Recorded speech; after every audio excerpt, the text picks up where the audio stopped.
오늘 저희가 함께 살펴볼 자료는 이거 정말 노화에 대한 우리의 생각을 완전히 뒤집어 놓는 그런 내용입니다. 2013년에 노화의 9가지 특징이라는 개념이 처음 나왔었잖아요. 근데 이게 2025년을 기점으로 12가지로 업데이트되었다는 최신 연구 보고서와 또 오늘 저희의 목표는 명확합니다. 이 12가지 코드를 하나씩 뜯어보면서 노화가 정말 운명이 아니라 우리가 관리할 수 있는 전략이 될 수 있을지 그 가능성을 한번 같이 탐색해 보는 겁니다. 한번 제대로 파고 들어보죠. 네, 방금 말씀하신 그 전략이라는 단어가 정말 핵심입니다. 보내주신 자료들이 공통적으로 하는 얘기가 노화는 더 이상 그냥 늙는 영상이 아니라는 거거든요. 복합 시스템의 붕괴. 그러니까 우리 몸이라는 아주 정교한 시스템이 여기저기서 동시에 무너지는 과정으로 보고 있는 거죠.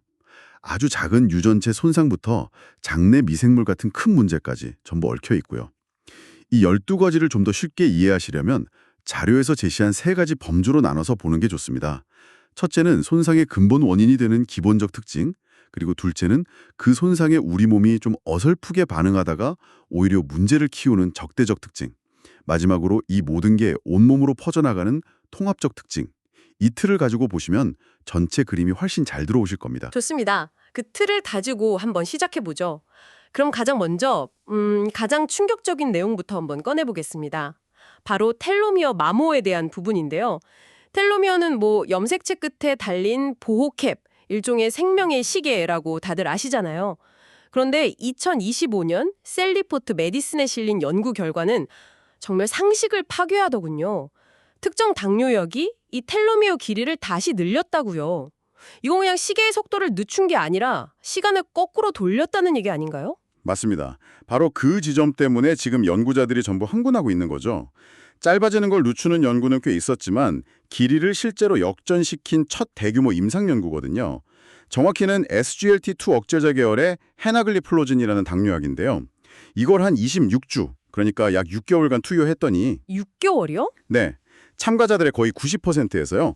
백혈구의 텔로미어 길이가 유의미하게 길어졌습니다. 와, 그 원리를 보면 더 재밌습니다. 이 약이 신장에서 포도당이 재흡수되는 걸 막아서 소변으로 당을 내보내거든요. 그러니까 우리 몸이 에너지가 부족하네? 이렇게 착각을 하는 겁니다. 일종의 속임수군요. 그렇죠. 그래서 마치 단식을 할 때처럼 세포재생 스위치를 탁 켜버린 거죠. 일종의 칼로리 제한 모방 약물 효과가 나타난 겁니다. 잠시만요. 그럼 이건 당뇨가 없는 사람한테도 이론적으로는 같은 효과를 낼 수 있다는 건가요? 이게 그냥 당뇨 치료의 부수적인 효과가 아니라 세포의 근본 메커니즘을 건드린 거라면 이건 완전히 새로운 문이 열리는 거잖아요. 바로 그 질문 때문에 지금 후속 연구들이 아주 활발하게 진행되고 있는 겁니다. 물론 아직은 조심스럽지만 가능성은 충분히 열려있다고 봐야죠. 어쨌든 노화라는 시스템 붕괴의 한 축인 텔로미어 마모를 직접 되돌릴 실마리를 찾았다는 것만으로도 이건 엄청난 진전입니다. 알겠습니다. 정말 흥미롭네요. 자, 그럼 텔로미어가 계획된 노화라면 계획과 다르게 잘못 늙어버리는 세포도 있을 것 같아요. 자료에 계속 나오는 좀비 세포라는 단어가 딱 그 경우 같은데요. 세포 노화와 관련된 개념이죠? 이건 뭔가요? 이름부터가 좀 무서운데요? 네, 이름만큼이나 하는 짓도 아주 불길합니다. 원래 세포는 심각한 손상을 입으면 세포 자살이라는 프로그램에 따라서 스스로 사라져야 하거든요. 주변에 피해를 안 주려고요. 그렇죠. 그런데 이 좀비 세포, 전문 용어로는 노화세포라고 하는데요. 얘들은 죽어야 할 때 죽지 않고 어정쩡하게 살아남아서 주변에 계속 독성 물질을 뿜어냅니다. 이 독성 물질 칵테일을 SASP라고 부릅니다. SASP요? 그러니까 이 좀비 세포들은 그냥 자리만 차지하는 게 아니라 주변에 끊임없이 오염물질을 뿌려서 건강한 이유 세포들까지 같이 늙게 만드는 거군요. 마치 상자 속 썩은 사과 하나가 멀쩡한 사과를 다 무르게 만드는 것처럼요. 정확한 비유입니다. 그 썩은 사과가 바로 만성염증의 핵심 원인 중 하나로 지목되고 있죠. 그래서 과학자들이 세놀리틱스라는 기술을 개발한 겁니다. 말 그대로 노화, 세놀을 분해, 리틱한다. 즉, 그 썩은 사과, 좀비 세포만 골라서 제거하는 기술을 말하는 거죠. 그게 정말 가능한가요? 어떻게 약물이 정상 세포는 놔두고 좀비 세포만 딱 골라내죠? 저격수처럼요. 위험하지는 않나요? 아주 중요한 질문입니다. 그래서 초기 연구는 기존의 항암제를 활용했어요. 자료에 나온 혈액암 치료제 다사티닙이랑 양파 껍질에 많은 천연 성분 퀘르세틴 조합, 줄여서 D 플러스 Q라고 부르는 게 대표적이죠. D 플러스 Q? 네, 이 조합이 좀비 세포의 생존 스위치를 꺼버리는 역할을 합니다. 실제로 2024년 데이터를 보면 이 D 플러스 Q 요법이 신장질환이나 알츠하이머 환자의 염증 수치를 낮추는 꽤 긍정적인 결과를 보여줬습니다. 다만 말씀하신 대로 안전성 문제가 있어서 최근에는 딸기에 많은 피세틴 같은 더 안전한 천연 성분으로 연구가 활발하게 진행되고 있습니다. 알겠습니다. 좀비 세포라는 외부의 적을 봤다면 이제 세포 내부 문제로 한번 들어가 보죠. 2023년에 노화의 특징으로 새로 추가된 항목 중에 거대 자가포식 장애라는 게 있습니다. 말이 좀 어려운데 세포 안에 쌓인 쓰레기를 처리하는 재활용 시스템이 고장났다. 뭐 이런 뜻 같네요. 맞습니다. 흔히 오토파지라고 부르는 바로 그 시스템이죠. 세포 안에서 손상된 단백질이나 낡은 소기관 같은 쓰레기들을 분해해서 다시 에너지원으로 쓰는 아주 중요한 청소 시스템이거든요. 이게 멈추면 세포 안에 쓰레기가 쌓여서 기능이 뚝 떨어지는 거고요. 2025년 에이징 셀 저널에 실린 연구가 아주 인상적인데요. 90세가 넘어서도 아주 건강한 장수 노인들의 혈액을 분석해봤더니 이 오토파지 효율이 웬만한 젊은 사람들보다 오히려 더 높게 유지되고 있었다는 겁니다. 와, 그건 정말 결정적인 증거네요. 그럼 이 청소 시스템의 스위치를 우리가 인위적으로 다시 켤 수도 있는 건가요? 간헐적 단식 같은 게 이걸 활성화한다고 들은 것 같긴 한데요. 네, 단식이 가장 확실한 방법 중 하나입니다.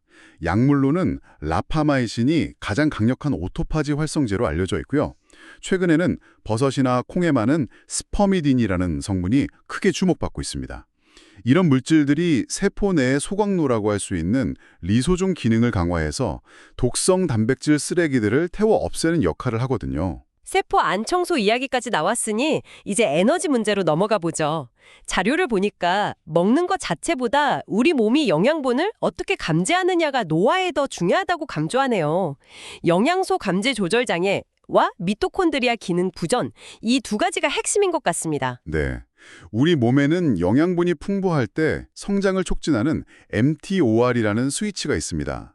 젊을 땐 이게 꼭 필요하지만 성장이 끝난 뒤에도 계속 켜져 있으면 세포가 불필요하게 과로하면서 노화가 빨라져요. 아, 스위치를 꺼줘야 하는군요. 그렇죠.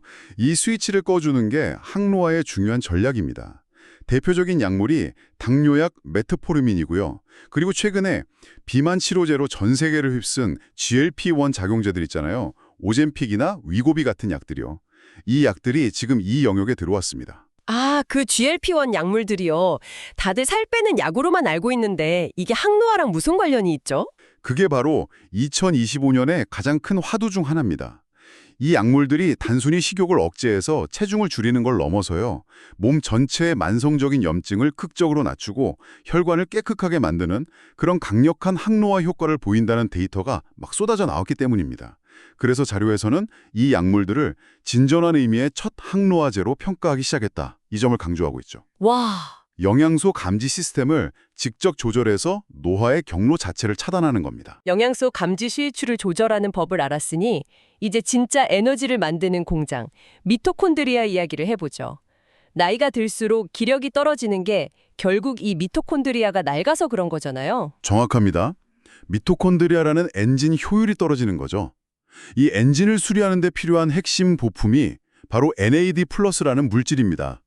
나이가 들면 체내 NAD 플러스 수치가 뚝 떨어지는데 이걸 보충해 주려고 먹는 게 NMN이나 NR 같은 영양제고요. 엔진 오일을 갈아주는 거군요. 그런 셈이죠. 그런데 수리만으로는 부족합니다. 아예 폐차 직전인 엔진은 공장에서 빼내야죠. 손상된 미토콘드리아를 청소하는 과정을 미토파지라고 하는데요. 석류 같은 과일에서 유래한 유롤리틴 A라는 성분이 이 미토파지를 촉진하는 걸로 밝혀졌습니다.